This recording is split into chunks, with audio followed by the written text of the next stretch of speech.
Ok, chers amis, nous sommes dans la partie 3. Nous venons de réaliser la partie 2 qui parle de où est-ce que vous allez trouver votre clé privée, comment vous allez copier, combien de clés privées comporte un portefeuille, quelle est la différence entre un compte et un portefeuille. Ok, vous allez retrouver ces choses-là dans la partie 2. Toutes les vidéos sont sur notre page YouTube. Donc ici, dans cette vidéo, nous allons vous montrer quelques fonctionnalités, surtout pour les novices, ceux qui viennent de rentrer dans la crypto-monnaie, ok, et qui ne comprennent pas grand-chose. Vous avez besoin de ces formations, ok. Ici, nous sommes sur l'interface de notre premier portefeuille, ok. Notre premier portefeuille qu'on a créé. Et si vous vous rappelez, on l'avait nommé Bénin, ok.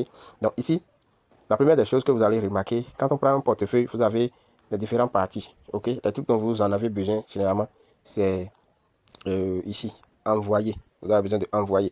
Si vous voulez envoyer une crypto-monnaie à quelqu'un, c'est là, vous cliquez là, et vous demandez l'adresse de la crypto-monnaie à la personne. Vous demandez l'adresse de la crypto-monnaie à la personne et vous copiez l'adresse et vous cliquez sur envoyer. Ok? Mais si vous voulez recevoir, si vous voulez recevoir de la crypto-monnaie hein, depuis une autre personne, vous cliquez sur recevoir.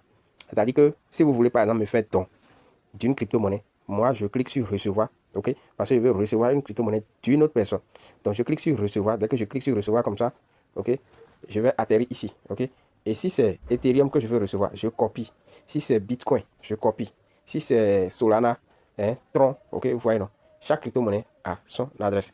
Il y a les crypto-monnaies comme Polygon, hein, Optimal, Base, BNB, et Arbitrum, hein, Linea, ok, Linea et Ethereum qui ont les mêmes adresses.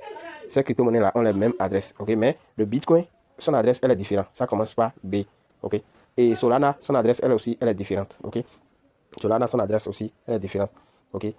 Maintenant, donc, je peux cliquer par exemple sur ici. Je peux cliquer sur le code QR qui est là. Ok. Dès que je clique sur le code QR, je clique sur copie. Ou soit je fais la photo, je peux faire la capture d'écran et envoyer à la personne. Je peux faire la capture d'écran comme ça. Ouais, donc, je fais la capture d'écran et j'envoie à la personne. Dès que j'envoie la capture à la personne prend la capture. Ok. Ou soit je copie ici. Je clique sur copier, je copie l'adresse et j'envoie à l'intéressé. L'intéressé, lui, quand il prend ou quand il copie, il vient sur envoyer. Ok. Il vient sur envoyer. Ok. Il colle ici. Il va coller. Ok. Il colle là. Ok. Ok. Il colle là. Ou soit il va voir le nom de la crypto-monnaie. Ici, on dit pas d'actif disponible à envoyer. Donc, je n'ai pas de crypto-monnaie dans ce portefeuille. Donc, c'est pourquoi ça ne m'a pas donné la main. Sinon, normalement, ça devait lister les crypto-monnaies dont je dispose dans mon portefeuille ici. Et je choisis un que j'envoie. Ok. Donc, c'est comme ça. Il y a une autre méthode aussi, ok, qu'on utilise aussi. Vous pouvez cliquer sur le plus ici, ok, et arriver ici. Bon, ce n'est plus là, hein, ce n'est plus du tout là. Sinon, avant, c'était là. Recevoir et envoyer là, c'était ici. Mais apparemment, ce n'est plus là. Ok, si vous voulez envoyer une crypto-monnaie, vous descendez par exemple. Si c'est Ethereum que je vais envoyer, je clique sur Ethereum, ok, je clique sur Ethereum et je viens ici, ok. Je clique sur recevoir. Si je veux recevoir, je clique sur recevoir. Comme je n'ai pas de crypto-monnaie d'Ethereum, c'est pourquoi ça ne me donne pas la main pour pouvoir envoyer. Donc, si vous en avez, ça va vous laisser la main pour envoyer. Ok, Ethereum est la deuxième crypto-monnaie au monde. C'est la deuxième crypto-monnaie qui a été créée après Bitcoin. Ok, donc voilà un peu quelques fonctionnalités. Ok, donc si vous rentrez ici, ok, si vous rentrez sur ce, vous verrez sur les trois points là. Qu'est-ce que vous verrez? Je vous explique rapidement. Ici, si vous voulez, voilà, si on vous envoie la capture, vous cliquez là, vous cliquez sur scanner, ok, vous cliquez sur scanner, ok, vous acceptez, ouais, non. Donc, dès que vous acceptez, arrivez ici, vous allez scanner le code QR, vous scannez le code QR qui a été envoyé, vous cherchez dans votre galerie, vous allez scanner et vous verrez le contenu. Vous allez scanner le code QR et ça va vous ressortir l'adresse sur laquelle vous allez envoyer la crypto-monnaie. Ici, c'est la notification, ici, c'est Mastercard, ok, MetaMask, la carte Mastercard de MetaMask. Maintenant, nous allons parler ici de réseau. Ok, nous allons parler de réseau. Voilà, donc vous cliquez là. Si vous, les réseaux qui sont là, il y a Ethereum, tous ces réseaux sont là.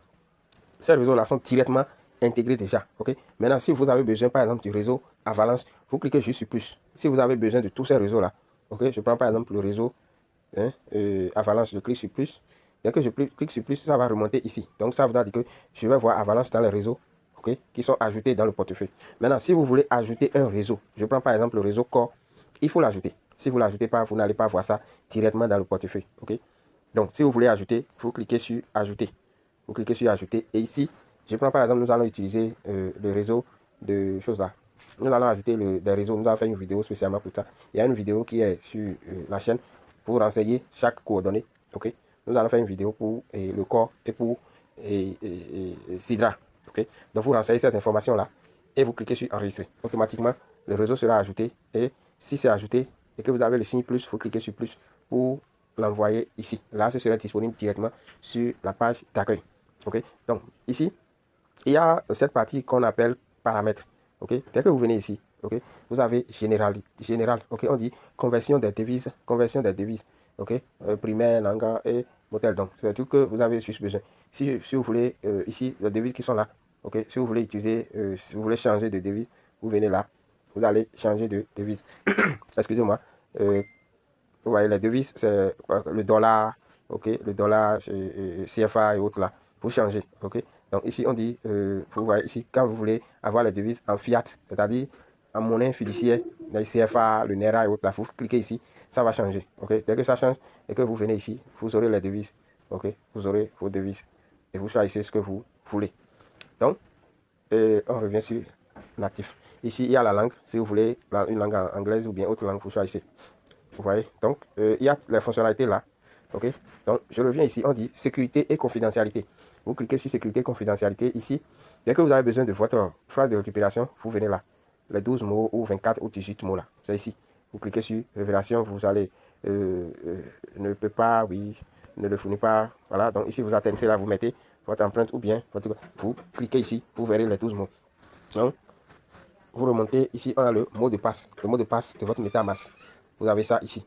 Maintenant, ici, vous avez le verrouillage. Le temps que votre application va rester en veille, ok, en veille là, le temps que ça va se verrouiller, ok, c'est ici, vous réglez ça. Si vous voulez, vous mettez sur 10 minutes, 5 minutes, ça 1 minute, 30 secondes, ok, 15 secondes ou 5 secondes, ou bien immédiatement, ou bien à jamais. Mais c'est pas bon, il vaut mieux verrouiller son portefeuille. Si vous n'utilisez pas, il vaut mieux que ça se verrouille. Sinon, si au cas où quelqu'un trouve votre téléphone, il ouvre directement, le portefeuille va s'ouvrir, c'est pas bon.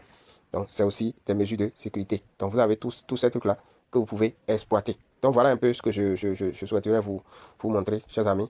Nous allons prendre rendez-vous dans une autre vidéo pour d'autres détails importants.